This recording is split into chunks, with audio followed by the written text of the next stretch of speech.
জয় শ্রী রাধেশ্যাম।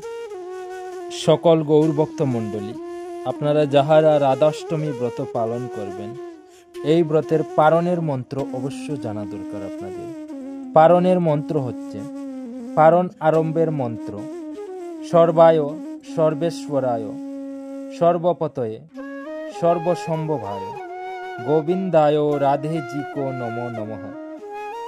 এবং পারণ শেষে এই মন্ত্রটি বলবেন ভূতায় ভূতেশ্বরায় ভূতপতয়ে ভূতসম্ভবায় গোবিন্দায় রাধেজিকো নমো নমঃ। ব্রত সম্পূর্ণ করে পারণ আরম্ভের সময় প্রথম মন্ত্রটি বলবেন এবং পারণ শেষে দ্বিতীয় মন্ত্রটি বলতে ভুলবেন না।